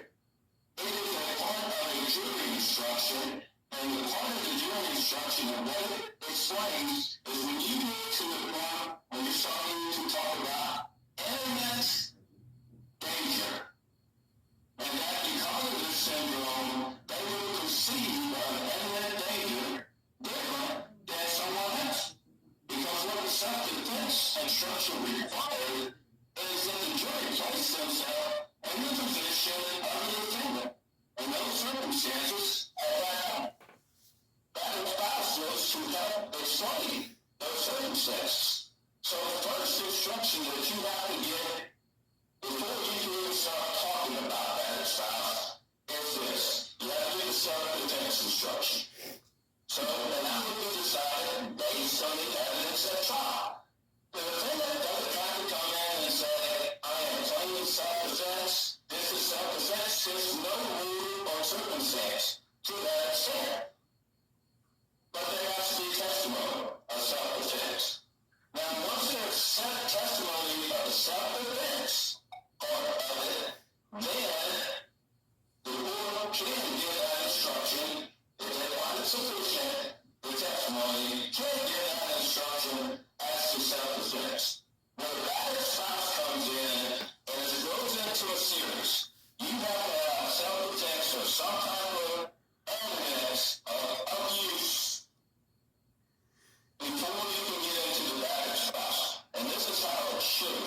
to say in this case saying there was somebody in this case that don't do it.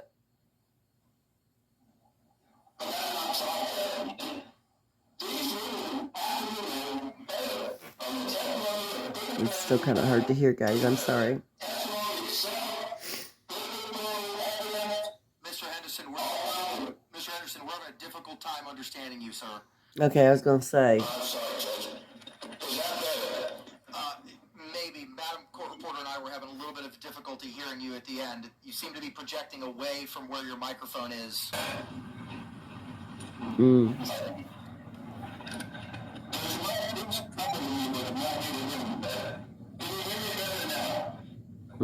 Not really. We will do our best, sir. Keep going. Yeah. So, to regular Orlando judge is simply this. Until the court hears the evidence that the women are Oh boy. cannot serve in a suit. The court that made the decision is justifiable use of non-deadly or justifiable use of deadly force is appropriate to give and to the evidence that's right. At that point in time, the court has to make a decision in accurate evidence if the expert's testimony is even relevant. So if there isn't any testimony to prove the relevancy or to show the relevancy of an expert's testimony, then that expert can't come up and talk about that spouse. Now, if you don't get the expert to talk about that spouse and render an expert opinion, that spouse is out the window. So then you just saw self-defense at that time. But that argument and that decision can only be made after the evidence is put in that trial. And that's all I have, Judge. Thanks. Mr. J, any response? It sounds like we're largely on the same page. The one point that I would strongly disagree with is that this evidence of battered spouse syndrome is relevant to the subjective belief of the victim or the defendant. That is not what that evidence is used for. It's used to help a jury understand what an objectively reasonable person would do in those circumstances. And there's more cases that I have not cited because I didn't know that would be raised today, but they kicked out PTSD testimony just last year, I believe that's in Okendo, because it was going to the subjective beliefs of the defendant rather than helping the jury understand why an objectively reasonable person in a battered spouse syndrome would stay. That notwithstanding, it appears we're on the same page, that the jury should not be hearing anything about battered spouse until the predicates are laid. And from the state's position, to help us prepare for trial, pleading should be sufficient. And it's still our position that the pleading was insufficient. The state is well aware of the past violence between the two of them, with her being the aggressor and the decedent being the aggressor. There's evidence of that all throughout the discovery. But what isn't present anywhere in the discovery, and what left the state at a lapse in understanding this defense in particular, was, did this violence cause her to suffer from battered spouse syndrome, and what is this evidence going to be? Was he isolating her? Was he keeping her away from family and friends? Was he psychologically breaking her down? Was he doing any of these things that are a component of the battered spouse syndrome? Because all we have is her statements, which are almost 100 pages long, to the sheriff's office, where she repeatedly says that night that nobody laid hands on one another. It was a great night. We were hanging out, drinking wine, doing puzzles, painting, dancing with the dog. Their own words. Else, we were playing hide and seek, and he got into the suitcase, and I accidentally went to sleep. And then she's shown her video. But her statements are all that it's an accident and that there was never any claim of violence. It wasn't intentional. Between the two of them. So that's where in the state's confusion lies. And I don't know how we're going to go about this at trial, if the defendant's going to have to testify in a narrative form, if she's going to come in and testify 100% differently than how she gave statements to law enforcement. But that's where we're at, is we don't want this in front of the jury until all of the requirements are met. And as far as I know, The only person that can say that it was a justifiable use of force that night is her, because it was only her and the decedent in the home that night. And thus far, she has not made any statements about a justifiable use of force. And then That's her right. second complaint about the intent to rely on the syndrome, again, without repeating myself, is it just sets forth that there was past violence between the two of them, but no particulars about what actually makes up the rest of the syndrome. Thank you. Any other final positions offered in rebuttal to the state's argument, either Mr. Owens or Mr. Henderson? Well, I'll let Mr. Henderson go, but just as it relates to Ms. Boone's testimony, that's what jury trials are for. Mr. Henderson, any further arguments, sir? You're muted. You will have to unmute yourself.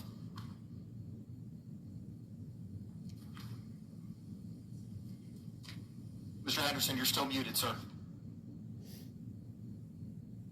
Oh boy. I'm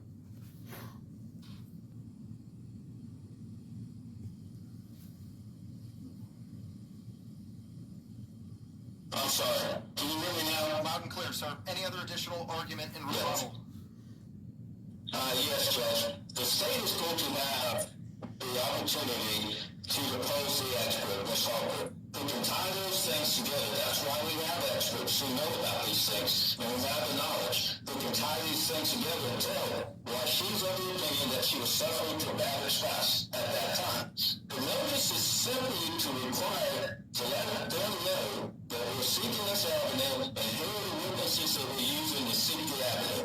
We don't have to list a specific number of witnesses. It's just the ones that we intend to use. And as Ms. Owens has told you, this is an ongoing process, and we'll probably add more. But that's all I have. Thank you. All right. Thank you very much. The court is going to take the issue under advisement and provide a written order. I'll endeavor to do that by the end of the week. Last is the defendant's motion for enlargement of time filed September 17th. Mr. J, have you had the opportunity to review that? Yes, Your Honor. Okay, all right. Any problems with proceeding with that this afternoon? No, Your Honor. Okay, very good. All right, I have reviewed that motion. Mr. Owens, you may proceed, sir. Judge, and I do have about 2 or 3 other issues that Oh God. we need to address, but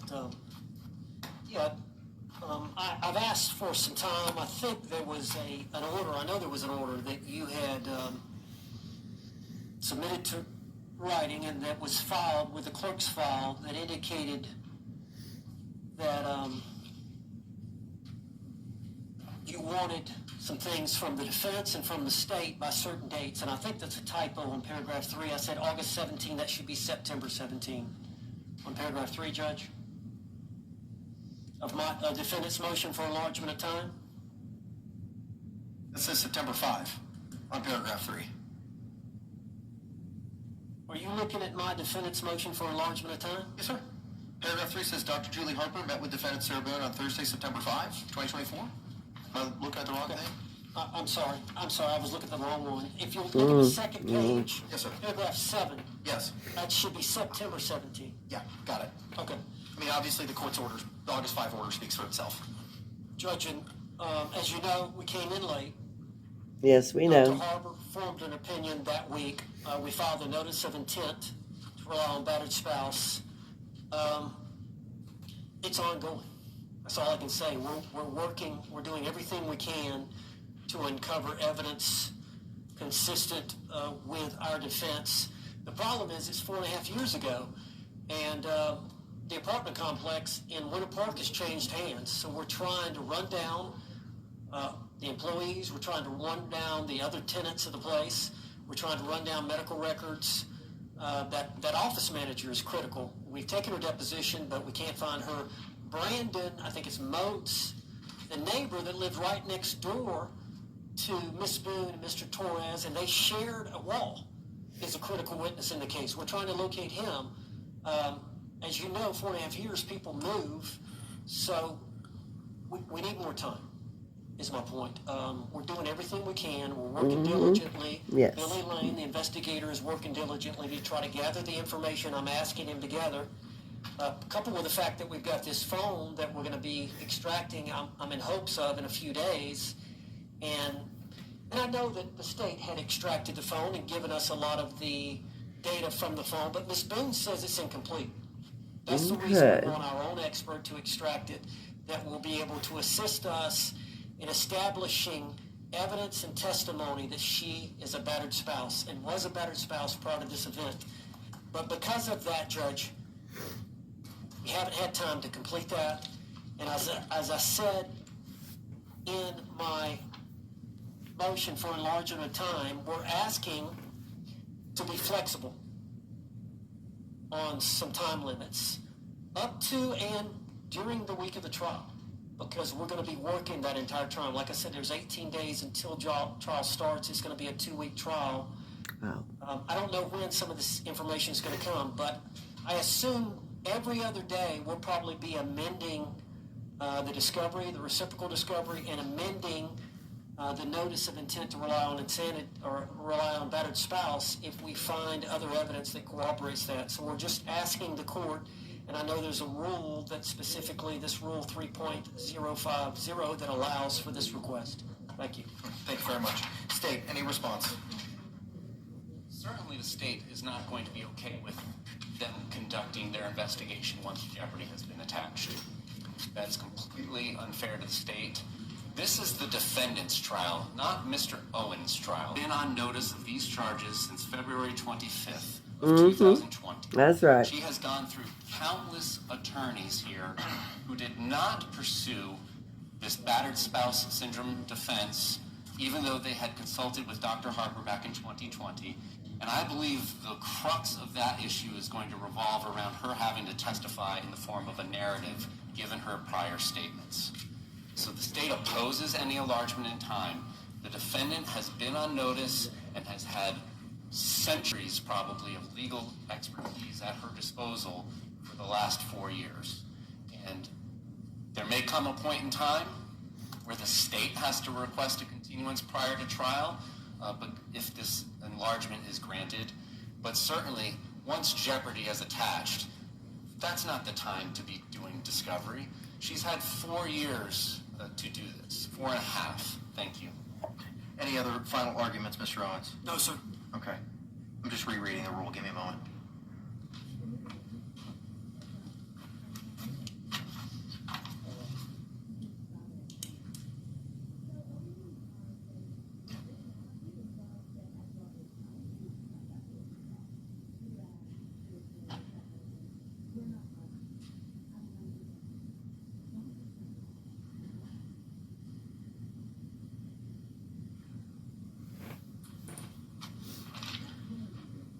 Mr. Owens, as I stated when we had our hearing on September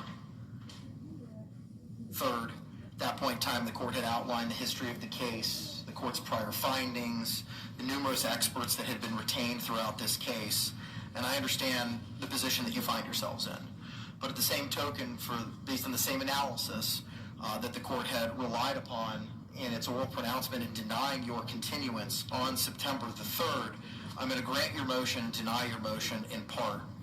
With regard to the filing of objections to the state's exhibits, by your own statement, you're still in the process of going through those. The deadline expired on September 17th. So I believe that we're using the second portion of the rule with regard to that issue because there was a requirement to provide those names, and this motion was filed on the 17th. So I'm going to grant your motion in part with regard to filing objections for the state's exhibits. I will give you up until the time that we're having our trial case management on September 26th to file any additional objections to any of the state's exhibits. With regard, however, to the filing of a witness and exhibit list, I agree with the state. We can't be amending once jeopardy attaches to provide additional experts or any witnesses at that point in time. You're talking about jeopardy when the jury is sworn? Correct. On that Monday, October 7th? If we're lucky enough to get one on Monday. So, just so that you understand, I've ordered a couple hundred people for that week. Because I don't know how long jury selection is going to take. I don't know what people know about this case. So my intention is to run 50 people in the morning. So I'm just letting y'all full disclosure here, what my thoughts are. 50 people in the morning, get rid of language, get rid of cause. And if those persons who don't know anything about this case, I'm going to ask them to come back, either Tuesday or Wednesday. And then we're going to run another 50 at 1:30. Get rid of our cause challenges, those who can't be here for 2 weeks, those who've just recently given birth, all the statutory cause reasons that they can't be here. I'm going to ask them to come back. And if we've got 40 people, 50 people at the end of Monday, we'll start Tuesday. And we'll start whittling it down. And I can turn over, when I'm done with my colloquy, my voir dire is about an hour and a half, 2 hours. And then I'll turn it over to the state, and I'll turn it over to you, and we can whittle it down from there. But if it takes us more time to get a sufficient panel because of the amount of time and other causes or preconceived notions about this case that can't be set aside, we may not be picking a final jury until Wednesday in this case. Is this set for 2 or 3 weeks? 2 weeks. 2 weeks. Now, it was originally set for 3 weeks. And then when we talked about it, when you came on board, we had shrunk that to 2. Now, if we think that that may change, I'd rather discuss that now than a week from now. If you think we need 3 weeks, I can try my best to make that happen. But I respectfully need to know that sooner rather than later. Because in all candor, I don't know how long it's going to take. I did not anticipate. I anticipated we were going to be able to pick a jury in one day. I would love to be that bullish. I hope we can. Hey, it must be your lucky day. We have a free upgrade available to our penthouse suite. Yeah, what else you got?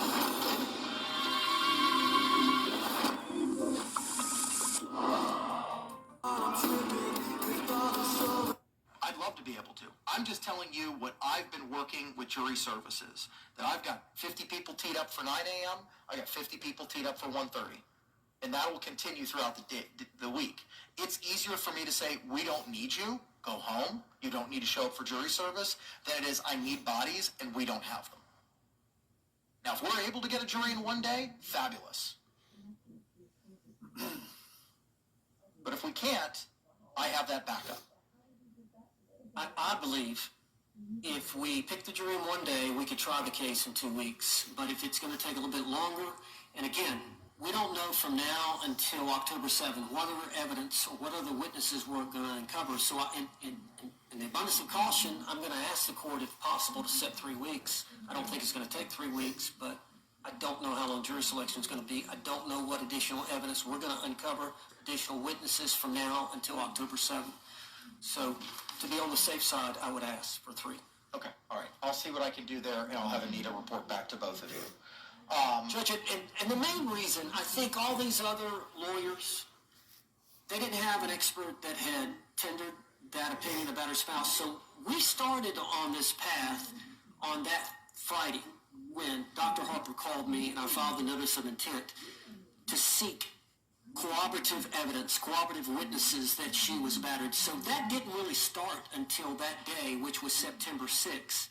And that's why, and again, this was an event that occurred 4.5 years ago, trying to locate witnesses. It's just taking time.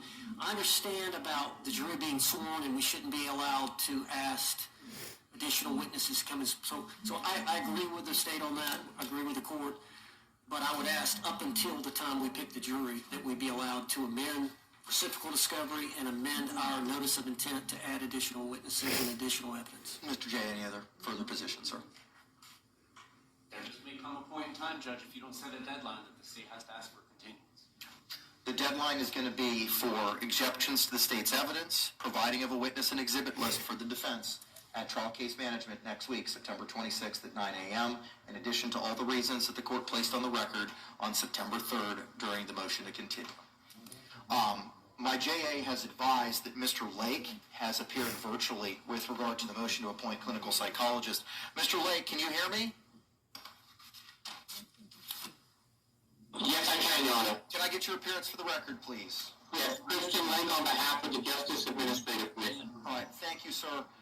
Earlier today, before your participation, I know that Mr. Owens had provided you certain cost motions regarding the forensic psychologist, Dr. Harper, and the crime scene investigator, Dr. Berglund, who had advised as the JACS's positions. On those motions, your email has been filed in the court file. Subsequent to that, a motion to appoint clinical psychologist regarding Dr. Michael Brannon was filed. That was just filed yesterday. I know my judicial assistant sent you a copy of it. Have you had the opportunity to review that motion? And if so, what is JACS's position? Just briefly, we did review the motion. We were not contesting it beyond objecting. We do object to any rating of excessive rates established by law, but we acknowledge for this type of expert that it would not be uncommon to approve a rate of $200 an hour if that does exceed the rates established for this circuit. Mr. Lake, I hate to interrupt you, sir. Madam Court Reporter's having a difficult time hearing you. If you could start over and slow down just a smidge for us, we would greatly appreciate it. Not a problem, Your Honor. We did review the motion to appoint the expert. Just to give the court some background, because I went back and looked through our files.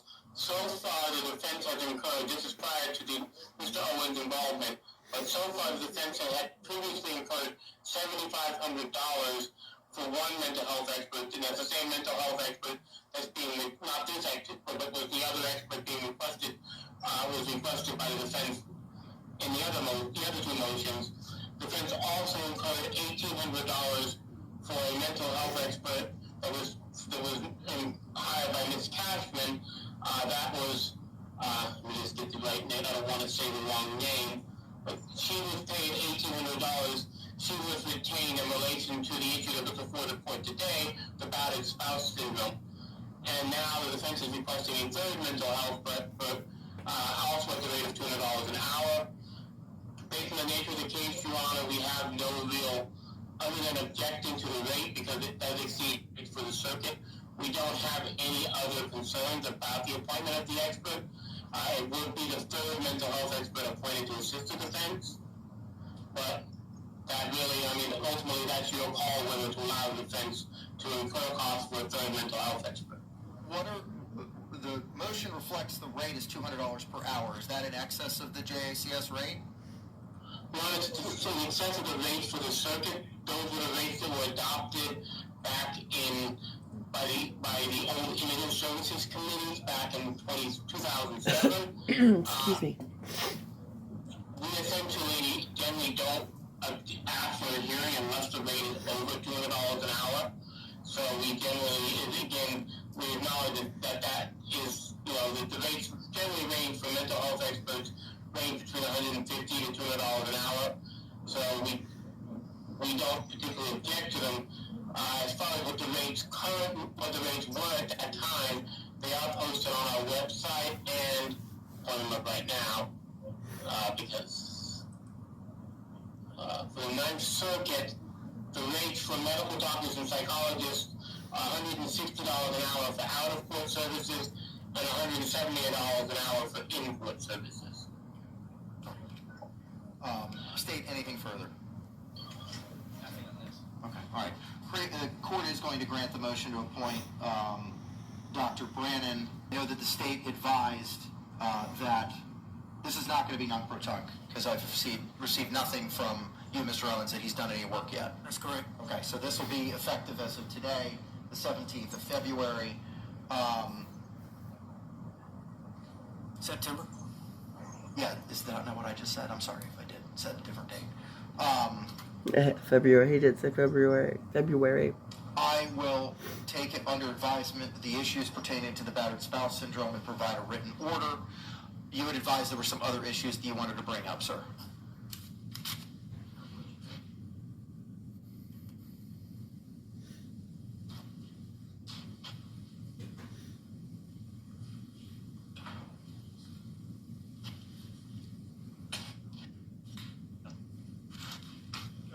This relates to the investigator, Billy Lane, who's working with the defense, and his potential costs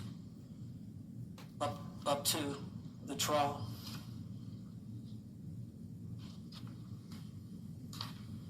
Are these being hand-filed now? Mr. Lane handed them to me right before we came in, so I'm going to have to scan these in and file them. Okay. I wanted the court to be aware. If you want to address it at the September 26th case management conference, we can do it then. Let's do that. Just do me a favor if you could, sir. Once they're filed, just forward them to Ms. Barrios. Okay. So that I've got hard copies of them. All right, I'll do that. give these back to you, sir. Judge, the other thing was, of course, we've got trial coming up quickly, and generally, when in a courtroom I do opening statement, I maybe have some demonstrative aids, but I'll walk around, and I understand here that we've got to be in front of the microphone. Is there any way we can set up, maybe the defense can set up a system where we can wear a mic so that we can walk to some degree? I will have to check with court admin. All right. And then the other thing is, we would like Sarah to wear street clothes. So do I need to file something? I have get in touch with the public defender's office. When Miss Boone was representing herself, I had coordinated and communicated with the public defender's office multiple times in an attempt to obtain clothing. Before you came on board, Mr. Owens, Barry Click, Barrieclick, had provided the total amount of clothing that they had that would fit Miss Boone, including shirts, pants, slacks, skirts. And that was the time where she would be allowed free reign and was going to have the shock device on her lower leg. I would ask that you can email Ms. Click. You can find her information on the Florida Bar webpage, and ask her if the public defender would assist you in providing clothing. They were going to while Ms. Boone was representing herself, and I imagine that offer would still be extended. Judge, and I anticipate 2 more pre-trial hearings. One is the case management conference, and 2, if I file the motion to suppress the statement made during the interrogation, we would probably have to set a separate date. Can she wear street clothes at those 2 hearings? If you could get it to her. So that's something you have to work with corrections. I don't know that they're going to let you do that. Now, when it comes time to trial, she would like for us to have some makeup for her and somebody to fix her hair in a way that's presentable to the jury that she would like to be presented. Do I need to file a motion on that, or? I think you're going to have to. Okay. Mm-hmm. I believe that's all I have, Judge. Okay, all right. Anything else, State, we need to address? No, Your Honor. All right, anything else, Mr. Owens, or from your co-counsel? No, Judge. Okay, I will see you all on September 26th at 9 o'clock in the morning, and I will endeavor to get you a ruling on the battered spouse issue as soon as practical, hopefully by tomorrow. Thank you, Judge. All right, thank you all very much. We're off the record. Well, that was certainly interesting. It'll be curious to see how it all works out. I mean, Mr. Owens has a lot of people helping him, so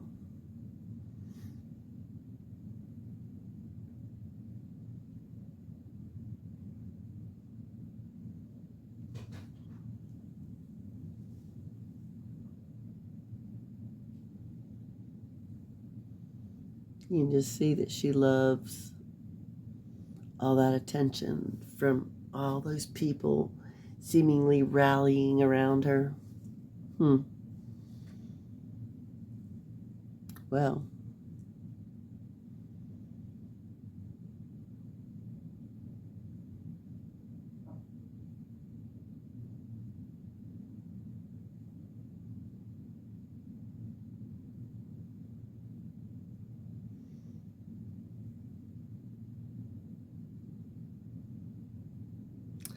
very interesting. Well, it'll be interesting to see how this all works out.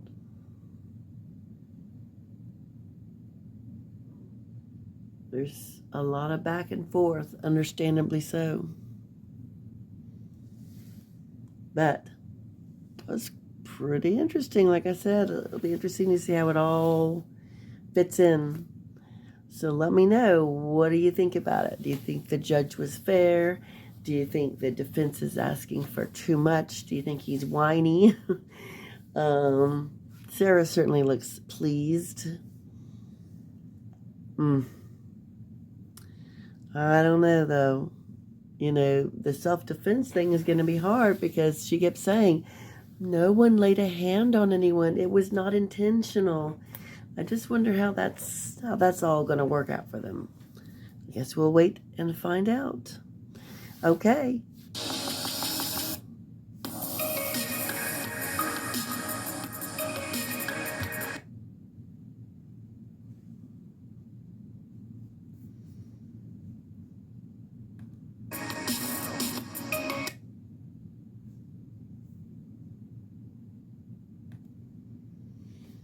So there Judge Cranick sits with a lot to put together and work out. I do like, though, how he's confident, but he's to me he seems very fair, but he's, he's to the point. All right, guys, we will wait and see what happens. It's getting closer and closer. And I will be reading your comments from the past few videos.